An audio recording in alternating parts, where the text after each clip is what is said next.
You are listening to That Hoarder Overcome Compulsive Hoarding. Learn about hoarding disorder from me, somebody who has it. I promote a better understanding of hoarding disorder, a stigmatised mental health condition that is mocked rather than treated with compassion. I want to change that, and by talking openly and honestly about hoarding, I hope to start conversations that help. Find out how to support the podcast at overcomecompulsivehoarding.co.uk/support. Finally, I am not a doctor. I'm just a hoarder doing her best. So do seek professional support if and when you need it. This episode is sponsored by Cambridge University Press, publisher of Dr. Lynn Drummond's new book, Everything You Need to Know About Hoarding. Struggling with hoarding disorder, feeling ashamed or guilty about your belongings and afraid to let them go is more common than you might think, affecting up to 6% of the general population. But despite its prevalence, seeking help can be challenging. This new book provides a clear description of hoarding, exploring it as a symptom of other issues as well as a condition in its own right. You'll learn about different treatment options and find step-by-step guidance and tools for recovery in the self-help section. Personal narratives and case studies make this guide accessible and relatable for those affected by hoarding, as well as their loved ones and health professionals. Don't let hoarding disorder control your life. Take the first step towards recovery today with this invaluable resource. Everything you need to know about hoarding is out now. Buy your copy at cambridge.org/everythinghoarding, and the E and the H in everything hoarding are capital letters. Get 20% off with discount code HOARDING20. Hey, how are you? I am well. I have a sore shoulder, but other than that, I am well. So I am coming at you with an ice pack in my sleeve, so I look a bit Joan Collins in the 80s, but only on one side. But other than that, I am fine. Today, I have for you one item of housekeeping. I have a success of the week and a weird dilemma of the week. And then I am going to talk about forgiving ourselves, but then doing better. And then finally, I have a shout out to a great conversation in a really interesting podcast. Let's start with some housekeeping. So, housekeeping. The next De-Hoarding Accountability Zoom is on the 20th of June. If you're listening in the future, that's the 20th of June 2025. If you're listening in the present, it's also the 20th of June 2025. Either way, you can get your tickets for that one or for future ones at overcomecompulsivehoarding.co.uk/ticket. It would be amazing to see you there. It's time for the success of the week and the weird dilemma of the week. So it's been a while since I've done a success of the week and a weird dilemma of the week, but we have one this week. You'll be thrilled to know. So as a bit of a reintroduction, what I do in this little bit is it's fairly self-explanatory. I talk about something I've done successfully because I want to be encouraging to listeners that progress is possible. And I want to remind myself that progress is possible as well. And then the weird dilemma of the week is one of those dilemmas that I feel like only really people who hoard would understand. It's the kind of dilemma that I feel like most people don't have. And so I share one, and I hear from a lot of you that it's a big relief to hear the weird thought process of somebody else who gets stuck on an item for no good reason. So my success of the week is I have had a big blue trug hanging around for several years. I never quite believe the word trug is a real word, but Google tells me it's derived from the Anglo-Saxon trog, meaning boat-shaped vessel. But it was basically like a big tub. And it was blue, and I liked the colour, and I think I originally bought it as a laundry basket and then didn't use it for that, and then tripped over it for a few years, and then eventually last week, looked at it and thought, why do I have this? I don't use it. It's kind of the wrong shape to be useful. It's the wrong shape to go anywhere. Why do I own this? And I threw it away. It was a relatively easy, I would say relatively easy. It's hung around being unused and taking up space for several years. But once I questioned it and became intentional about it, it became a pretty quick and easy decision. I don't need that in my house. It's been too kind of kicked around to give away. It went in the bin. It's not a great story, but it's true. My weird dilemma of the week was something I knew I should throw away, but couldn't for ages. So it was a while ago, maybe a month ago, I bought some bread. And I'm very funny about bread. I have weird texture issues around certain foods, and bread is probably the worst.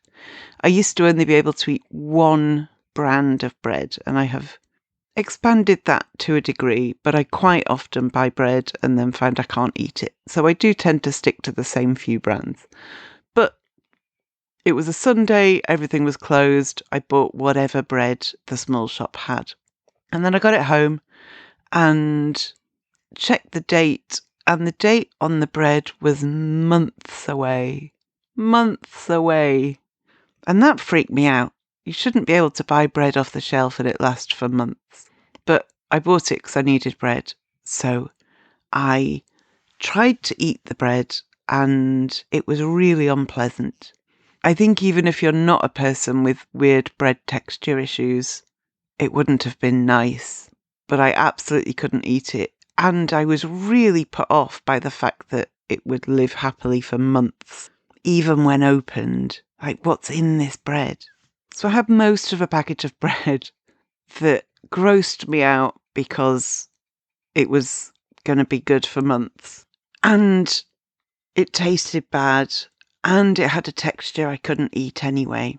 And yet, that bread sat on my kitchen table for several weeks because even despite all of the above, I was like, yeah, but if I run out of bread, I'll be glad of it.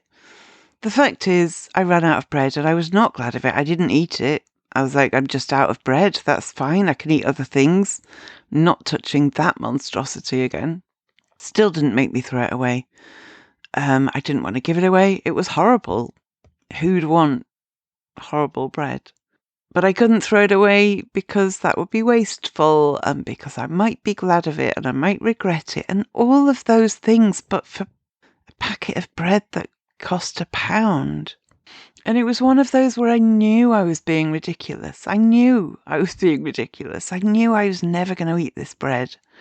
I knew there was no good sense in keeping it, but I just couldn't bring myself to throw it away. I kept delaying the decision and thinking, I've not decided to keep it, I just haven't made a decision yet. But actually, by not making a decision, I had essentially decided to keep it. Anyway, I threw out the bread. I threw out the rest of the bread, which will be edible technically for several months yet, which is a gross idea in itself. And it tasted horrible, and there were no circumstances in which I or anybody else would or should eat it. So I got there eventually, but it really was a weird dilemma. So I've been thinking about how much guilt and shame a lot of us experience and how paralyzing that can be when we feel overwhelmed by the situation in our home. We can get stuck. I have many regrets about the way I live. I have many regrets about how I've got to this point. I have a lot of, self-recrimination for letting things get this bad, for not having fixed it all yet.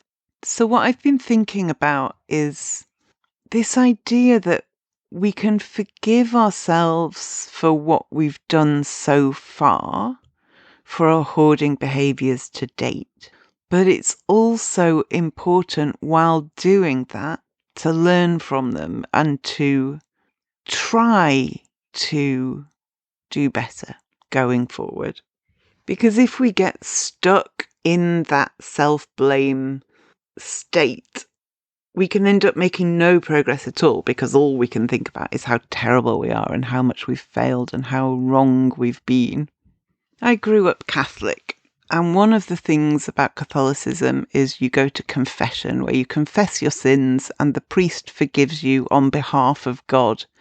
And as you may know, growing up Catholic was quite harmful and damaging to me in many ways, but there was something interesting about what we were taught about confession and confessing your sins and being forgiven. Because we would have discussions with teachers and at church about, if you can be forgiven, why would you not then use that as an excuse to do the bad thing again? If you can do something bad and then get forgiven, there's no deterrent to doing it again because you can just get forgiven again. But the message was always, yeah, but if you do that, then you're not actually sorry, and you can only be forgiven if you're actually sorry. If you're not planning to change and do better, and if you're actually planning to do more of the same negative behaviour, then that's not what forgiveness is about. And a lot of us feel so caught up in how sorry we feel for the state things have got to, that we kind of forget that there is an option to do better in the future. We are so tormented by how terrible we are, and we are so self-punishing and full of shame that we freeze. We don't do anything differently because we kind of don't do anything at all if we can avoid it, because all we can think about is being terrible or being overwhelmed or being lazy or a bad housekeeper or whatever it is that you throw at yourself. But the thing is, there's a lot of complicated stuff behind hoarding disorder. There can be a lot of loss in the lives of people who hoard. There can be a lot of trauma. There can be a lot of fear and a need to control everything and a lot of anxiety. And all of that can really manifest in maybe what I can control is having everything I need to hand. Or I don't feel safe, but if I surround myself with things, maybe I'll feel safer. Or I've lost a lot of people, but if I've got a lot of things, then I don't need to feel loss again. In episode 181, I talked about cause and effect. I talked about some of the things that led me to this place, but also how that gives me power over what comes next. It was quite an emotionally vulnerable episode as I was working some stuff out, because there are things that have caused us to get to this place, and you may understand how you got to this place, or you may be completely confused. But you are not in this place because of laziness. You're not in this place because you're a terrible person. You're in this place because of a complex mixture of circumstances that led to a complex mixture of circumstances. But all of those complex circumstances can add to our instinct to judge ourselves and to feel guilty and shameful. We judge ourselves harshly. But when we remember that the behaviours that led us here and the feelings and the thoughts that led us here are rooted in trauma, or they're rooted in grief, or they're rooted in depression, or they're rooted in neurodivergence and executive dysfunction, you may be able to start to quietly give yourself a bit of grace. And this is important, not just because I do not believe that your hoarding makes you a bad person, but also, even if we're purely practical about it, that constant negative self-talk, that berating ourselves, can just make us worse. The more shame we feel, the less able we might feel to fix the problem. The more we feel like we're a terrible person, the less we feel like the kind of person who deserves to live in a different way to this. this vicious cycle is so clear to me these days. Doesn't necessarily mean I've broken it. I am still full of self-criticism, but I'm also more aware that it is counterproductive. I'm also more aware that maybe I don't always deserve to treat myself quite that badly. And one of the ways that I remind myself of that is that I remind myself that I didn't get to this place quickly or easily. I got to this place in a tangled mess of circumstances. And you may remember back in episode 95, I talked to a woman called Luna Dolezal all about shame. And I went to a conference this week that Luna ran about shame. And one of the speakers said something that I've heard before, but I think it is always worth revisiting. And that is that the antidote to shame is self-compassion. The antidote to shame is self-compassion. And self-compassion is one of the ways we can start to break this shame cycle. And understanding the roots of how we got to this place can help us to access some of that self-compassion and maybe think of ourselves with less judgment. And if that doesn't quite work, ask yourself whether you would have compassion for somebody else who had had your life story, whatever that is, and ended up in this place you're in now. And I suspect you might have some compassion for that imaginary person. And if so, maybe it's worth considering whether you can try and apply some of that to yourself, because self-criticism is miserable, right? It can make us depressed, it can make us anxious, it can really affect our self-esteem and the way we view ourselves in relation to other people and the rest of our life, even if we're not thinking about hoarding, even if we're at work or we're in a social situation, it can make us feel worse about ourselves all round.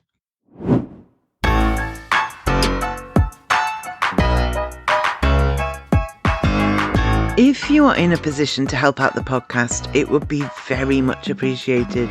You can find out all the ways it's possible to support the podcast at overcomecompulsivehoarding.co.uk/support.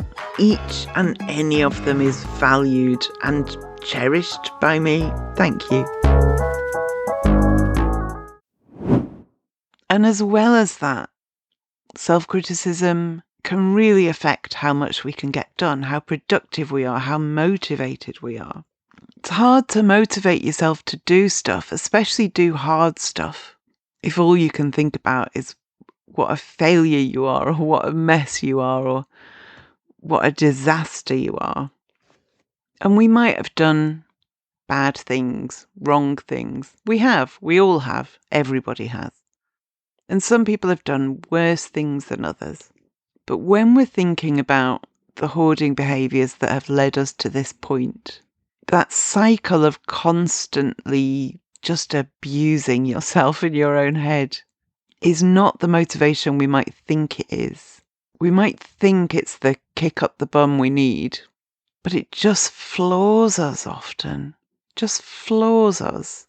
If you were trying to encourage someone else to do something hard, you probably wouldn't start with, you should do this because you're worth nothing. You should do this because you have failed at everything you've ever tried to do. You should do this because you're a disaster. It's probably not the way you'd motivate someone else. You'd probably start with, you can do this. It's hard, but I've got confidence that you can do it. You would go with, you're capable of more than you think you are. Sure, you've made mistakes. Sure, things have been difficult, but that doesn't mean that has to be the way things are from now on. You can do this differently. You can do the hard thing. That's the way we motivate people to do hard things. And looking at that self-compassion and looking at whether we can turn that self-compassion into some kind of forgiving ourselves is complicated. I have a really complicated relationship with the idea of forgiveness, of people who have done harmful things. I feel like some people really benefit from forgiving people who've hurt them, and that's great. That's brilliant. Whatever helps you. But I also feel like there can be a lot of pressure in self-help type communities to forgive in order to move on. People think that you have to forgive in order to move on, somebody who's hurt you. And I don't think that. I think if it helps you, that's great. I don't think it's something to force. But when we're talking about forgiving ourselves for hoarding behaviours, we're talking about forgiving someone who had troubles and dealt with them in a way that felt right, or felt soothing, or felt safer, or felt like a solution. They were trying to fix something, that person, you, me, and they might have got a lot of it wrong.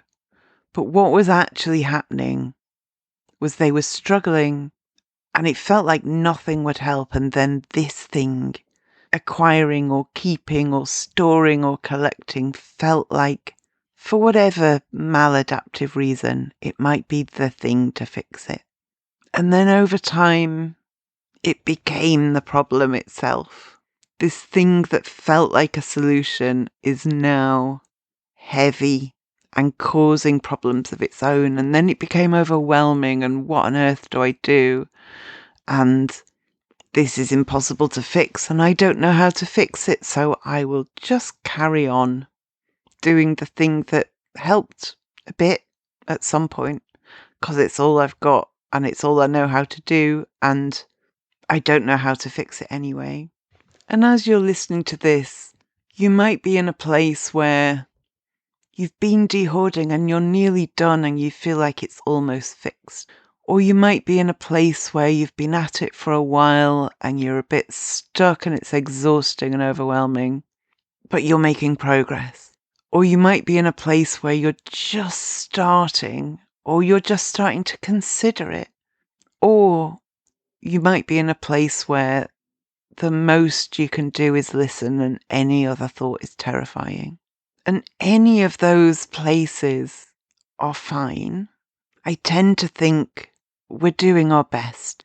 And if all you can do is listen and learn and feel like somebody gets it, then I'm really glad you found me. If you're trying to start, or you're scared to start, but you want to start making a change, then I'm really glad you found me. And if you're partway through and it's a lot and it's maybe more than you expected and you're listening, then I'm glad you found me. And if you're nearly there, then first of all, amazing, well done. Amazing, well done to everybody on this list, to be honest. And also, I'm really glad you found me. But wherever you're at in that process, you'll have things you regret and things you feel bad about. And you'll have tiny successes and big successes. And you'll have a life story. Some bits may be similar to mine, some bits may be entirely different. But it's a life story that led you to a place where this, for a while at least, felt like the solution. And now, on whatever level, you're thinking it might be time to make a change, but you may also feel terrible about yourself. And thinking of your story compassionately, and even if you've done 1,000 things you regret, thinking there's nothing I can do about those things I've done now. So my choice is I can hate myself for it for the rest of my life, or I can give myself a break, give myself some compassion, and forgive myself for things I did when I was maybe trying my best, maybe not, but they're done. There's nothing I can do about them now. Forgiving ourselves is about taking responsibility for what we've done, for sure. I'm not saying none of it matters. I'm not saying we're all flawless. Acknowledging the mistakes we've made and accepting them, and accepting ourselves for having made them. Treating ourselves with kindness, with compassion, with understanding, despite or even for the mistakes we made. If we need to apologise to people or do things to repair relationships, this may be a good time to do that.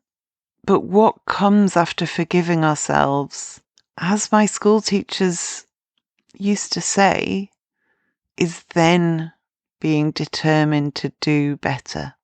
And what that includes is learning from where we've already been, learning from that experience, learning from what helped, and learning from how things went wrong. And rather than being overwhelmed by regret and remorse, saying, I feel a lot of guilt and shame, I feel a lot of embarrassment, I feel a lot of overwhelm. But I can't hold on to that forever because it's keeping me stuck. And this might include journaling, which I, as you know, do resentfully. It might include talking to somebody. It might include a therapist or a counsellor or a peer support group.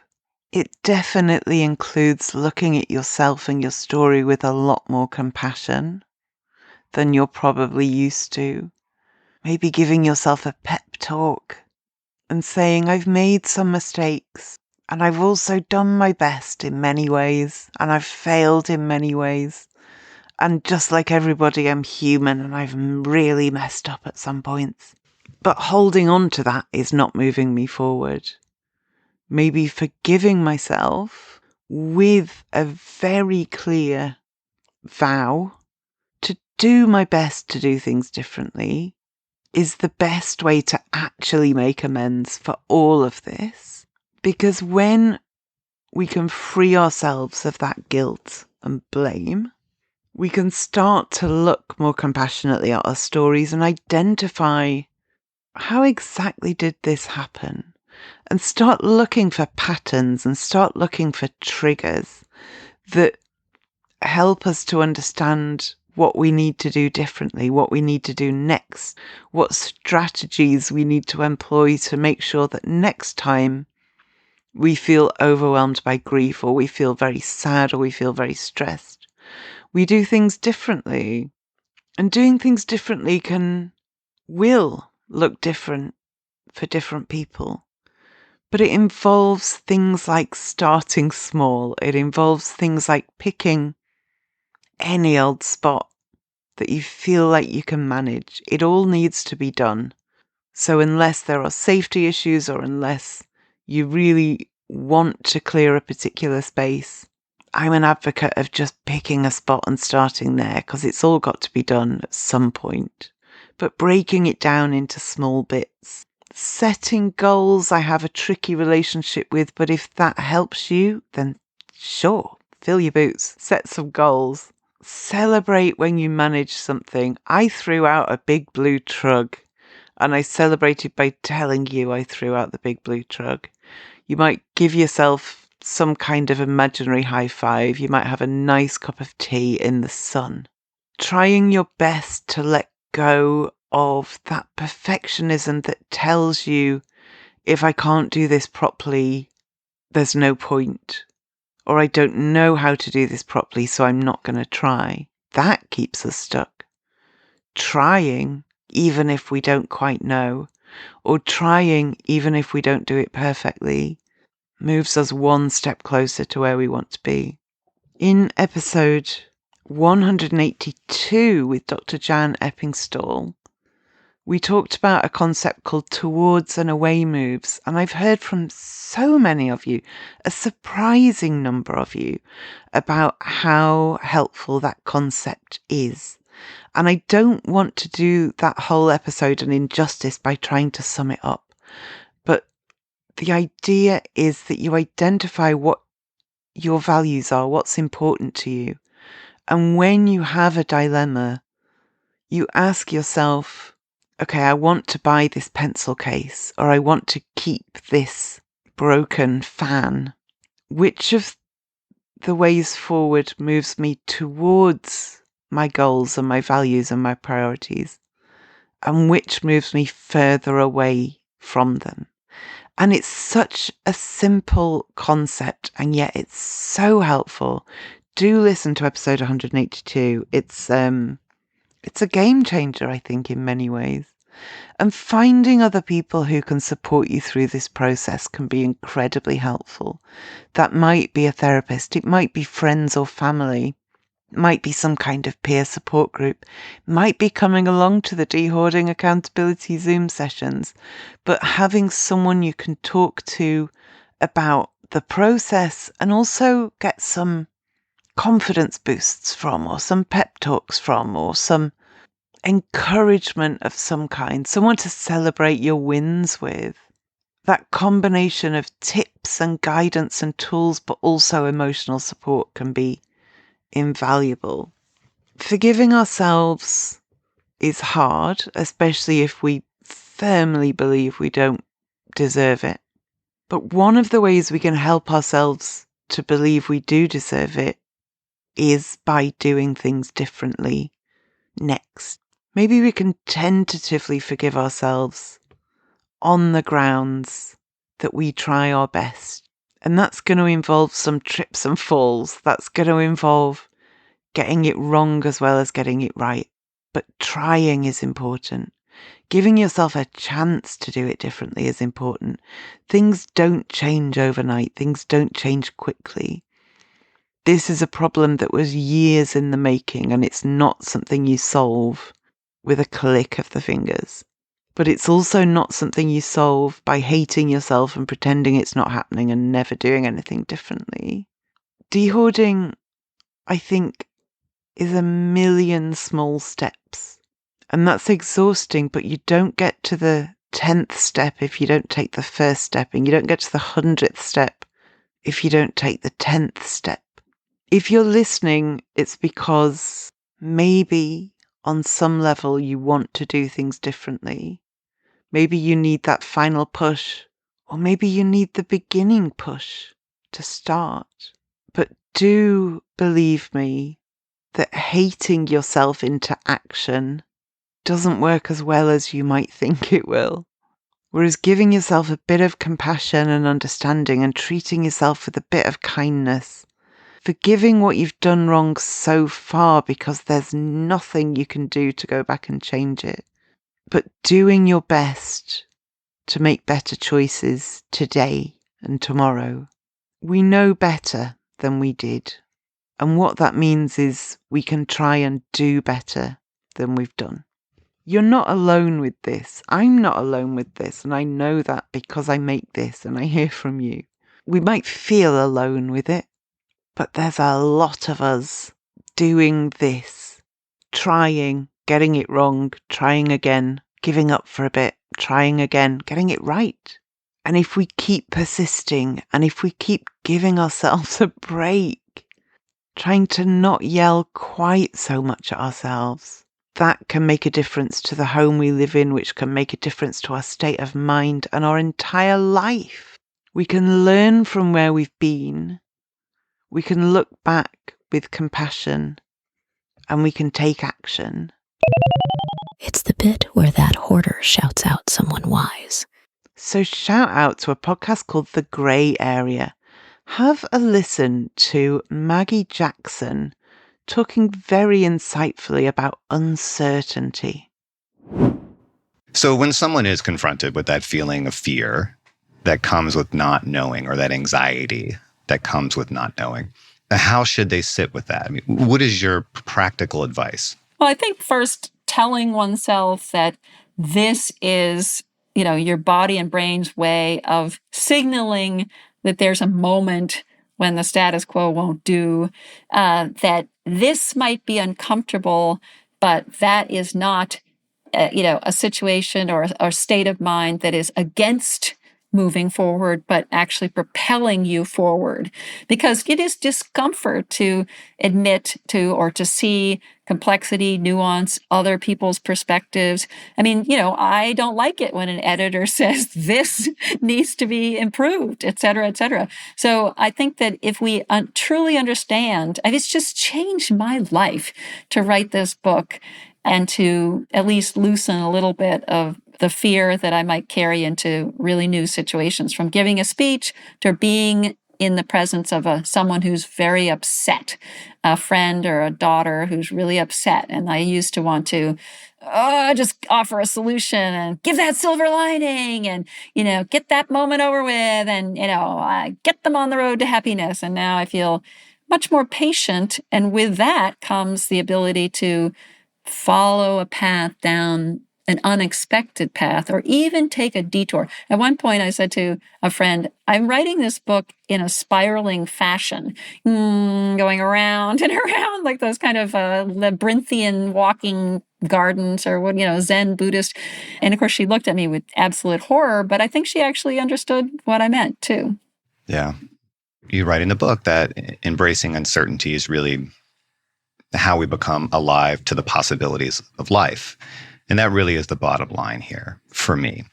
Clinging to our preconceptions and our fears of the unknown is probably the surest way to miss out on a well-lived life. And so I guess that's the note I want to end on. Is there anything else you'd like to add, Maggie? No, I think you said it perfectly. I think that this is all about being fully alive, both to the disquieting and the beautifully joyous, positive elements of life. Because if we can't contend with uncertainty, then we can't contend with life, because life will always be contradictory, paradoxical, mutable, dynamic, everything we've been talking about. So I will link to the Grey Area podcast in the show notes at overcomecompulsivehoarding.co.uk. Okay, thank you for listening, and I will speak to you next time.